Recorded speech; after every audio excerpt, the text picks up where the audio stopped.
ils avaient arrêté un homme âgé sans prétention au volant d'un camion accidenté, se moquant de lui alors qu'il racontait ses histoires de guerre, avant de le jeter dans une cellule de détention provisoire. 30 minutes plus tard, l'ambiance dans la salle a radicalement changé. Le FBI a franchi la porte, et soudain, l'atmosphère s'est chargée de tension, plus personne ne rit.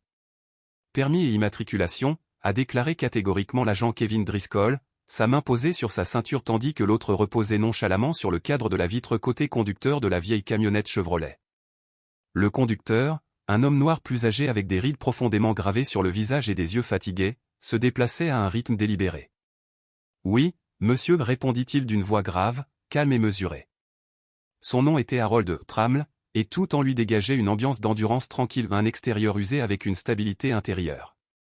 Les taches décolorées sur sa veste de treillis militaire, sa barbe rugueuse et la façon dont il rencontrait les regards des officiers sans la moindre trace de peur ni d'hésitation en disaient long. Depuis le siège passager, l'agent Corey Jensen a gardé une main près de son étui, sa posture changeant légèrement, signalant qu'il s'attendait à des problèmes. « Tu sais pourquoi nous t'avons arrêté ?» demanda-t-il avec une pointe de suspicion. « Feu arrière cassé, » dit Harold, sortant déjà ses papiers de la boîte à gants. « Je voulais le réparer. J'ai reçu le rôle, mais je n'ai tout simplement pas eu le temps. » Driscoll jeta un coup d'œil aux documents, les scrutant. Faire le ménage. Aucune infraction antérieure. Pourtant, quelque chose chez l'homme le perturbait, ou peut-être était-ce son attitude calme, ou la façon dont Harold gardait les yeux fixés sur lui sans broncher. « Vous êtes militaire ?» demanda Jensen, observant la veste usée avec un intérêt renouvelé. Harold hocha lentement la tête. « À la retraite ? J'ai servi il y a longtemps. » « Quelle branche ? » Driscoll insista encore davantage. « Armée. Reconnaissance spéciale. Asie du Sud-Est principalement. » Driscoll haussa un sourcil, un sourire sceptique étirant ses lèvres. « Reconnaissance spéciale, hein ? Ça a l'air un peu pratique. » Harold leva brièvement les yeux, son expression illisible. Le moment passa rapidement et Driscoll remit les papiers à Jensen, faisant signe vers le camion. « Ça vous dérangerait d'ouvrir la boîte à gants pour nous ?» a demandé Driscoll. Harold hésita. « Pourrais-tu me dire ce que tu cherches ?» Contrôle de routine, répondit catégoriquement Driscoll. Harold soupira et hocha la tête. « Il y a un pistolet là-dedans. Émis par l'armée. Il est enregistré. » L'attitude de Driscoll a changé. Sa voix est devenue plus froide. « Vous n'en avez pas parlé lorsque nous vous l'avons demandé. » « Vous n'avez pas demandé, » répondit Harold d'un ton neutre. Les choses ont dégénéré en un instant. Driscoll ouvrit la porte du camion avec une force brusque. « Sortez du camion. Maintenant. » Harold sortit lentement, ses mains visibles, sans faire de mouvement brusque. « C'est légal, » dit-il calmement. « J'ai cette arme de poing depuis 1973. Elle n'est pas chargée. » Aucun des deux officiers ne semblait s'en soucier. Jensen se pencha dans le camion et sortit l'arme. « Vous avez un permis pour ça ?» demanda-t-il d'une voix teintée de suspicion. « Oui. »« Poche arrière, » répondit Harold, sa voix toujours calme. Les agents ont retiré le permis et l'ont inspecté soigneusement, mais Driscoll n'était pas satisfait. Il fit signe pour les menottes. « Ça ne me semble pas bien, » murmura Harold, presque pour lui-même. « Ce n'est pas vous qui appelez aujourd'hui, » claqua Driscoll, une voix dure dans la voix. Les mains derrière le dos. Harold obéit. Les menottes s'enclenchèrent serrées, mais pas douloureusement ou délibérément. Jensen regardait depuis le banc de touche, à moitié curieux, peut-être amusé par le moment. Driscoll jeta un coup d'œil à la plateforme du camion, marmonnant quelque chose dans sa barbe. « Vous savez, » dit Harold alors qu'il l'escortait vers le croiseur, sa voix douce mais inébranlable, « j'ai effectué une mission en 1985 qui n'a jamais fait la une des journaux. J'ai sauvé plus d'une douzaine de civils en Thaïlande. Je n'ai même jamais reçu de lettre de remerciement. » Driscoll rit, un son sombre. « Ouais, et je suis sorti avec un mannequin une fois. »« Je ne mens pas, » répondit Harold, non pas avec colère, mais avec une tranquille certitude. « C'est une chose que j'ai gardée de mon service. » Le trajet jusqu'au bureau du shérif du comté de Stoneview était silencieux. Harold regardait par la fenêtre, le regard lointain, comme si le monde extérieur ne lui réservait plus de surprise. Il avait tout vu, ou peut-être qu'il ne voulait tout simplement pas s'y intéresser. De retour à la gare, Jensen a plaisanté avec le répartiteur, riant du « vieux G.I. Joe » dans le camion de son grand-père. Pendant ce temps, Driscoll commençait à rédiger le rapport d'incident, ses pensées étant clairement éloignées de la tâche à accomplir. Il dit qu'il faisait partie d'une unité de reconnaissance, marmonna Driscoll. Je viens probablement de regarder quelques films de guerre et j'ai décidé de les vivre. Ils ont enfermé Harold dans une cellule de détention temporaire, le bourdonnement des lumières fluorescentes au-dessus du plafond étant le seul bruit dans la pièce. Il resta assis, le regard fixé sur le sol, au pas de colère, pas de peur, juste un air de résignation. Il attendait, et on ne savait pas pourquoi. Mais juste avant que Driscoll ne puisse terminer ses formalités administratives, une douce alerte retentit depuis le terminal, un signal d'alarme, contrairement aux notifications habituelles pour un permis suspendu ou un mandat local. C'était un ping prioritaire des chaînes fédérales. Puis un autre est arrivé. Et puis, un téléphone a sonné. Avant que Driscoll ne puisse répondre, les phares ont balayé la vitre avant de la gare. 3 SUV banalisés sont arrivés, passant en silence. L'agent Jensen s'appuya en arrière sur sa chaise, sirotant sa tasse de café à moitié vide, jetant un coup d'œil à Harold à travers l'étroite fenêtre de la cellule de détention. Il n'a pas bougé d'un pouce, marmonna Jensen. Ouais, homme effrayant, répondit Driscoll, la voix basse. Comme s'il attendait juste quelque chose. Harold avait suffisamment vécu pour savoir quand l'air avait changé, mais il n'allait pas révéler quoi que ce soit avant que le moment ne soit venu. Et à ce moment-là, personne n'avait la moindre idée à quel point cela allait devenir juste. Driscoll ne leva même pas les yeux de son écran d'ordinateur. Ce vieil homme bluffe. Probablement un vétéran des années 80 qui essaie de se faire passer pour plus important qu'il ne l'est. Jensen bougea inconfortablement, tapotant ses doigts contre le bureau. Je ne sais pas. Il y a quelque chose chez lui qui ne va pas. Driscoll laissa échapper un rire dédaigneux. Ce genre de calme est effrayant. S'il vous plaît. C'est juste un vieil homme poussiéreux avec une fausse histoire de guerre et une arme qu'il ne devrait probablement pas avoir. C'est nous qui faisons le travail ici. À l'intérieur de la cellule de détention, Harold était toujours assis sur le banc, ses mains posées doucement sur ses genoux. Sa posture était calme ou étrangement calme. De temps en temps, il jetait un coup d'œil à l'horloge murale, puis au sol, comme s'il comptait quelque chose dans sa tête. L'adjointe Carla Mandé est arrivée de la réception, les yeux plissés vers les 2 agents. « Vous n'avez toujours pas identifié complètement ce type ?» demanda-t-elle d'un ton aigu. Driscoll lui fit signe de s'éloigner nonchalamment. « Nous y arrivons. » Elle fronça les sourcils, visiblement peu impressionnée. « Tu aurais dû faire ça avant de le jeter en cellule. » Jensen haussa les épaules et son regard revint vers la cellule de détention. Il a prétendu être un éclaireur spécial, peu importe ce que cela signifie. Il a dit qu'il avait une autorisation et une arme à feu enregistrée. S'il dit la vérité, nous le saurons bien assez tôt. Ce qu'il ne savait pas, c'est qu'au moment où le nom d'Harold apparaissait dans leur système, une série d'alarmes se déclenchait. Une alerte rouge a été envoyée silencieusement depuis quelque part au plus profond des archives militaires, amenant la situation au niveau fédéral. Mandé retourna à son bureau mais resta à l'écoute de la conversation. Jensen se pencha, la voix pleine de sarcasme. « Vous pensez qu'il fait partie de ces théoriciens du complot? Vous savez, ceux qui disent avoir entraîné des dauphins à trouver des sous-marins. Vous seriez surpris de ce que faisaient les militaires, marmonna Mandé, presque dans sa barbe. » Driscoll a envoyé le rapport d'incident en un clic. « Ouais, c'est vrai.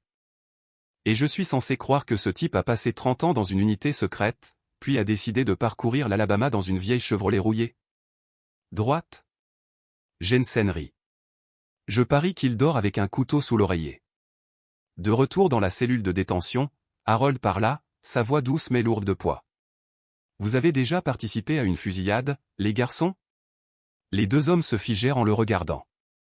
Driscoll s'approcha du verre, son intérêt piqué malgré lui.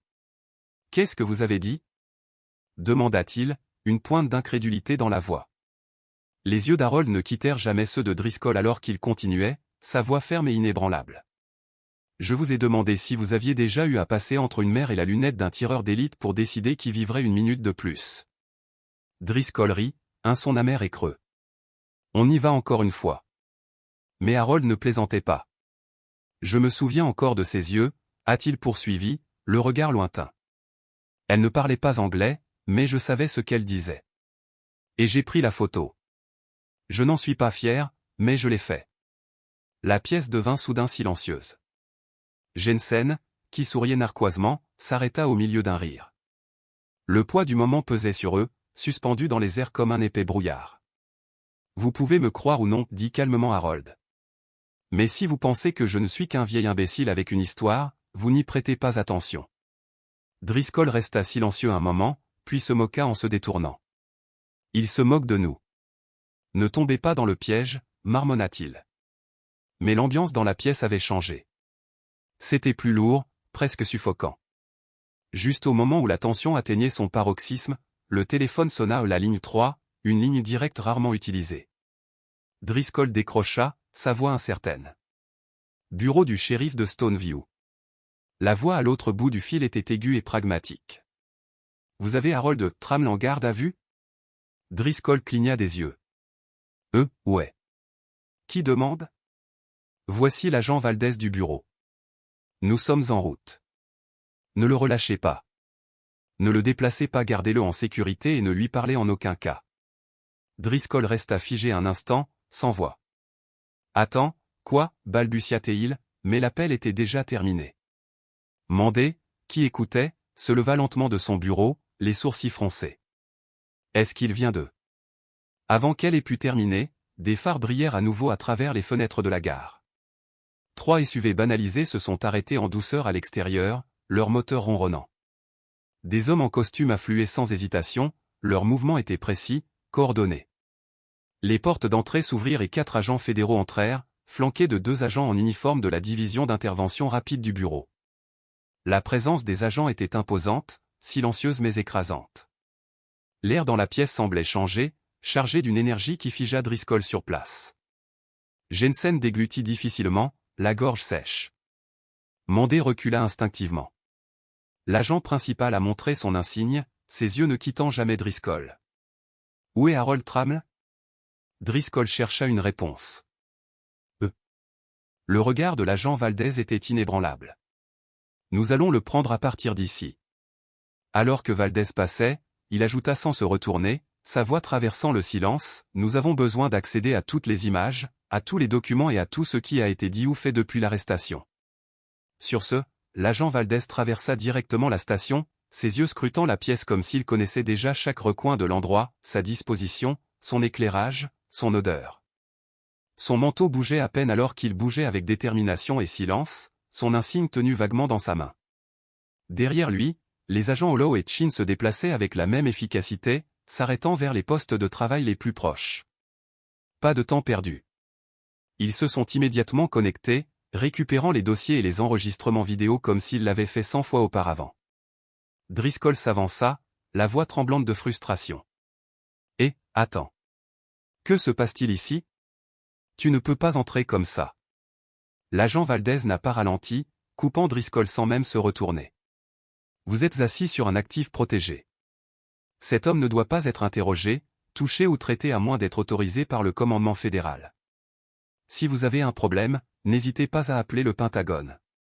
Driscoll restait figé, ses mots perdus dans sa gorge. À l'intérieur de la cellule de détention, les yeux d'Harold se sont levés alors qu'il regardait la scène se dérouler. Un petit sourire, presque imperceptible, se dessina au coin de ses lèvres. Ce n'était ni suffisant, ni victorieux, c'était juste calme, comme s'il avait su que ce moment allait arriver. L'agent Valdez a tapé un code sur le clavier et a lui-même ouvert la porte de la cellule. « Sergent Traml, dit-il. » Harold se leva lentement du banc. « Ça t'a pris assez de temps. » Valdez hocha la tête, son expression illisible. La circulation à Birmingham était en désordre.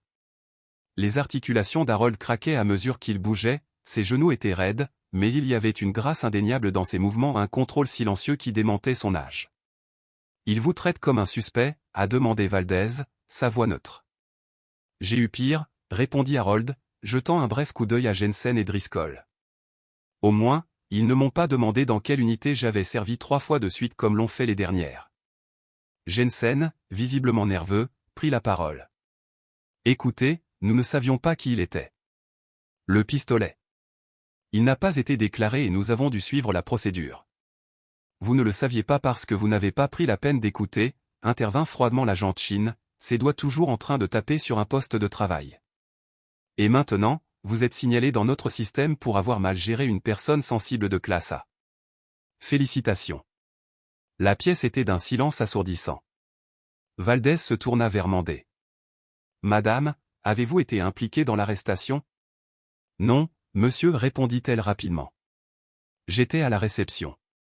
Vous êtes clair, dit Valdez, son ton définitif. Le reste d'entre vous, reculez. Chaque mot, chaque mouvement depuis cet arrêt est enregistré. Si les images de la caméra corporelle montrent des mauvais traitements, vous aurez des nouvelles de notre service juridique.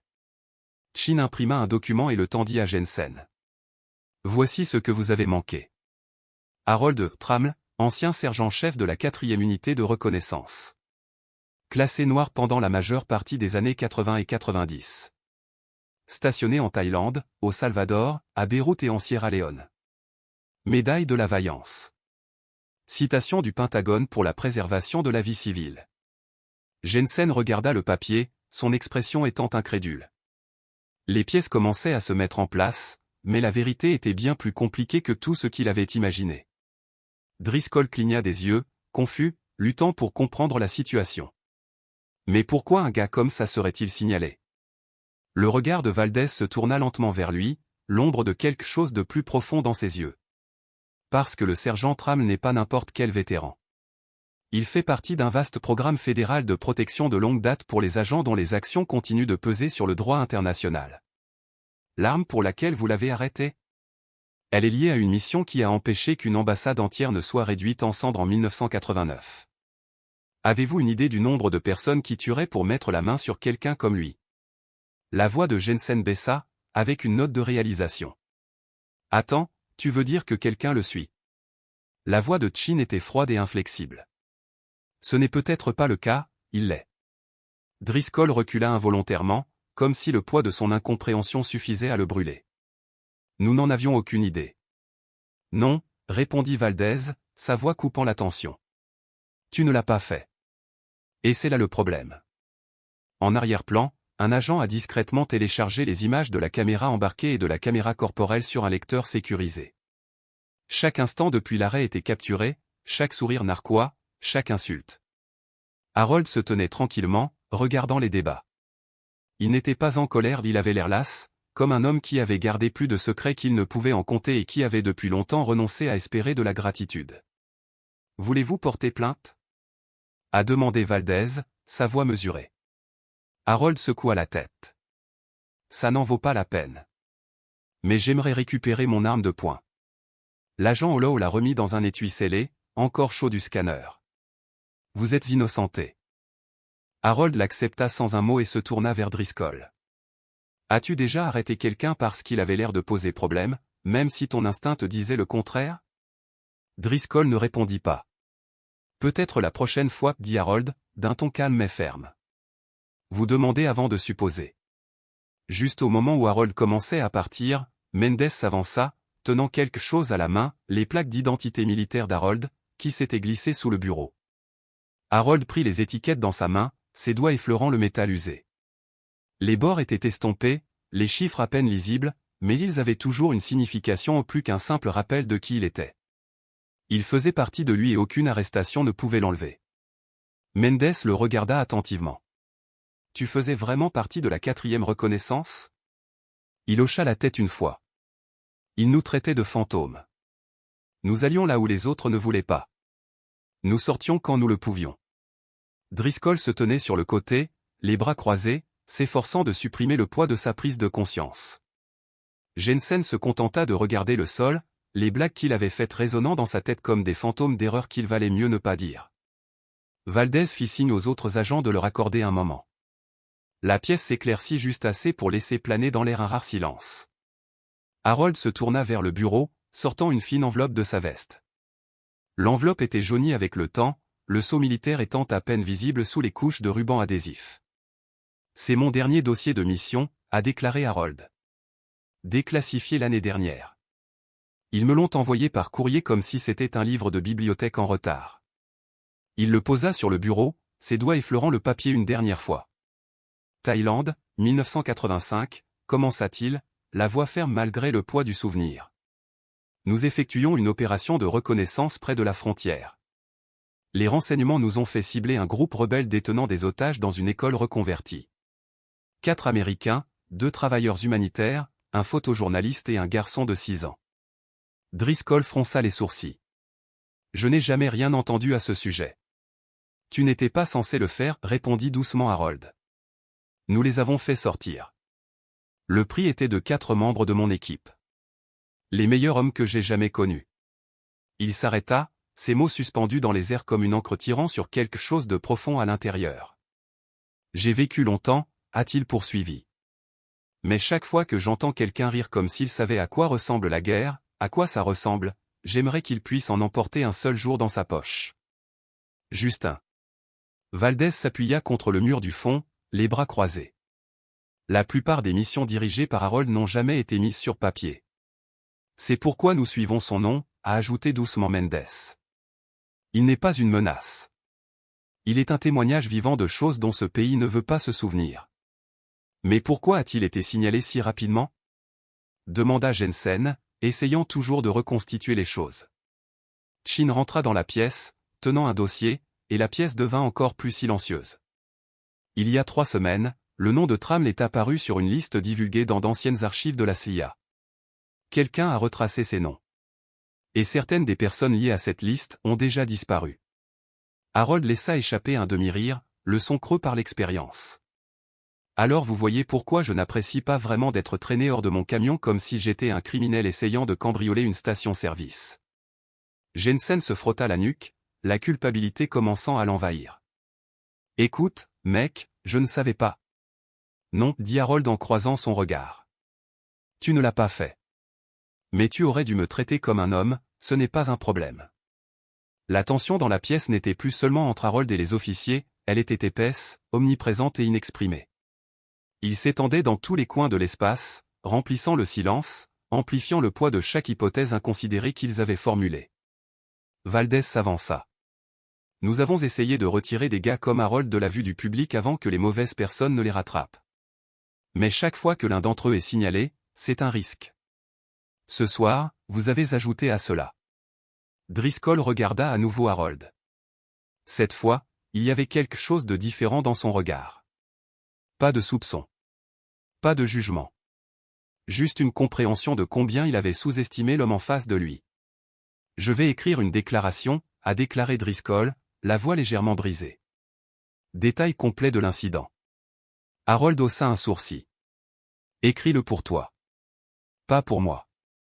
Valdez consulta sa montre, son expression se durcissant. Nous devons bouger. Chaque minute où il est enregistré ici est un pas de plus vers son apparition dans des endroits où il ne devrait pas. Harold remit les plaques d'identité autour de son cou.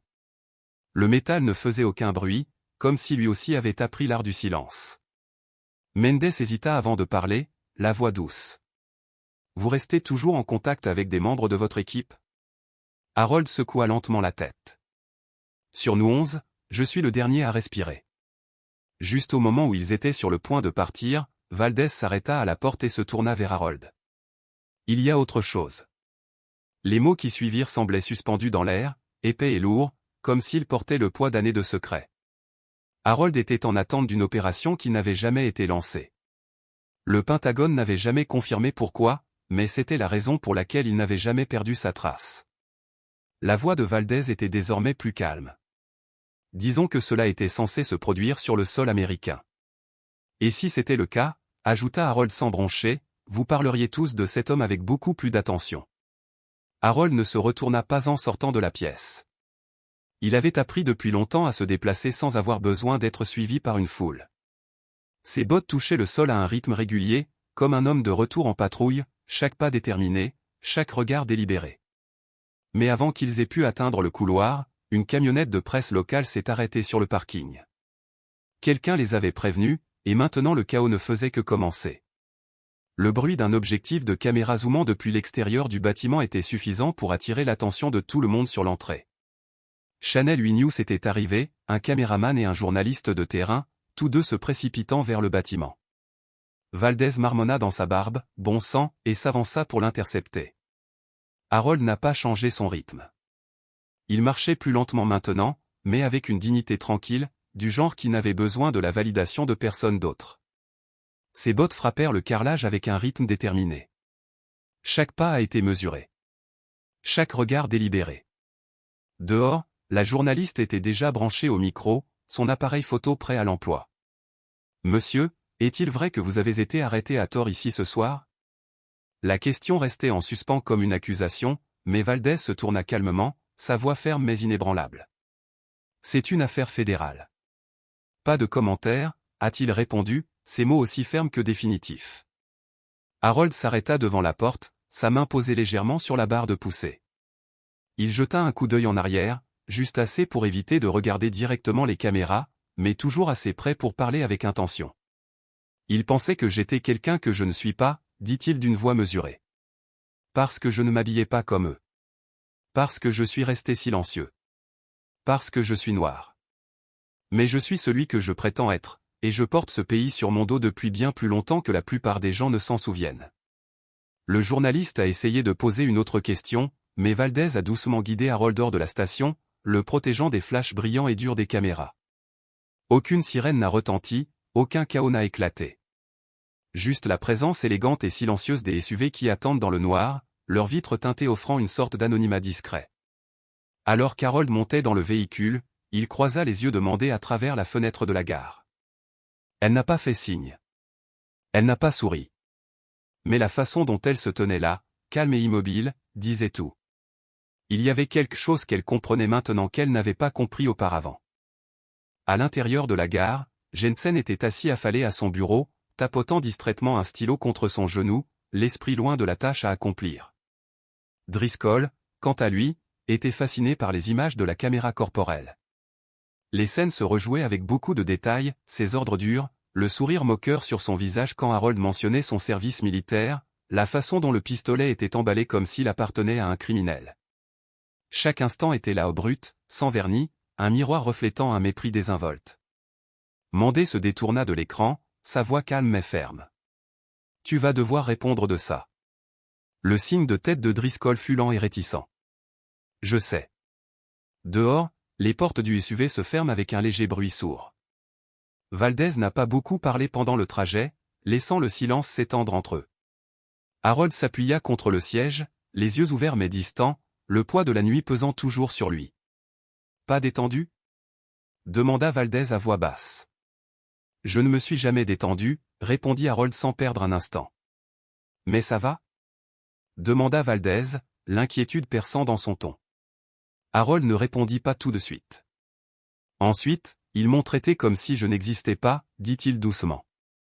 Valdez laissa les mots en suspens pendant un moment. Tu n'es pas le premier. Tu ne seras pas le dernier. Ouais, répondit Harold, sa voix lourde du poids de l'expérience. Mais j'en ai marre d'être une leçon d'avertissement. Ils apprennent, et nous nous retrouvons toujours avec des bleus. Le SUV a tourné sur une route secondaire, se dirigeant vers un endroit sûr, loin du chaos, loin des caméras et des projecteurs. Avant qu'il n'atteigne la porte, Harold parla à nouveau.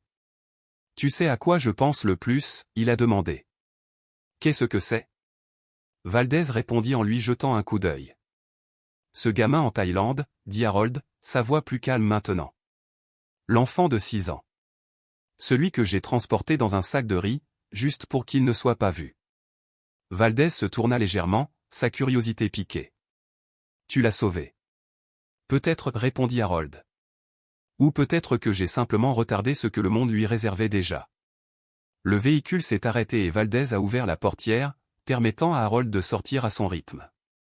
Le gravier craqua sous les bottes d'Harold alors qu'il s'arrêta un instant, levant les yeux vers les étoiles avant de baisser son regard vers la terre sous ses pieds. « Tu veux connaître la vérité ?» demanda Harold, sa voix ferme mais lourde d'années de vérité non dite. « Toujours, » répondit Valdez en sortant derrière lui. Harold le regarda, le regard perçant. « Je m'en fichais de l'arrestation. J'ai été tenu sous la menace d'une arme par des pires. Ce qui m'importe, c'est la rapidité avec laquelle ils ont cru le pire à mon sujet, sans poser une seule question. » Valdez acquiesça. « Ce ne sera pas la dernière fois que quelqu'un comme fait quelque chose comme ça, » dit doucement Valdez. « Je sais, » répondit Harold. « Mais ça aurait dû l'être. » Sur ce, Harold se tourna vers le bâtiment, le dos droit, c'est pas lent mais délibéré. À l'intérieur, Mandé était déjà au téléphone avec les affaires internes. Elle n'allait pas laisser cet incident passer au second plan. Ce n'était pas simplement une autre affaire à enterrer. Celui-ci restera dans les mémoires. 2 semaines plus tard, le bureau du shérif du comté de Stoneview semblait inchangé de l'extérieur. Les mêmes murs de briques, la même signalisation défraîchie, les mêmes voitures de patrouille garées au hasard dans le parking. Mais à l'intérieur, quelque chose était différent. Mandé était assise à son bureau, feuilletant une déclaration imprimée. L'équipe des affaires internes était passée et repartie, mais l'ondulation qu'elle avait laissée derrière elle n'était pas encore réglée. L'atmosphère avait changé. Les officiers se déplaçaient désormais un peu plus doucement, un peu plus silencieusement. Les blagues n'étaient pas aussi bruyantes, la suffisance n'était pas aussi épaisse. Driscoll n'avait pas dit grand-chose depuis cette nuit. Il était en cours d'examen, son insigne ne tenant qu'à un fil. Jensen avait été réaffecté au bureau, en attendant une formation de sensibilisation et un audit procédural complet. Aucun d'eux ne l'a combattu. Le nom d'Harold Tram n'était plus un simple dossier dans un tiroir. C'était devenu un rappel. Une histoire racontée entre officiers à voix basse, une histoire qui ne sera pas oubliée. Le vétérinaire qu'ils avaient sous-estimé ou l'homme qu'ils pensaient pouvoir traiter et renvoyer. À l'extérieur de la gare, un jeune homme vêtu d'un sweat à capuche gris est descendu d'un bus de ville et s'est approché de la réception. Il était un homme simple, âgé d'une vingtaine d'années, tenant une lettre à la main. « Je recherche l'adjoint Mandé », dit-il poliment. Elle sortit de son bureau. « C'est moi. » Le jeune homme lui remit la lettre. Elle le déplia soigneusement. Le papier était ligné, l'écriture nette et précise, d'une élégance démodée. On pouvait y lire « Adjoint Mandé, vous n'étiez pas obligé d'intervenir.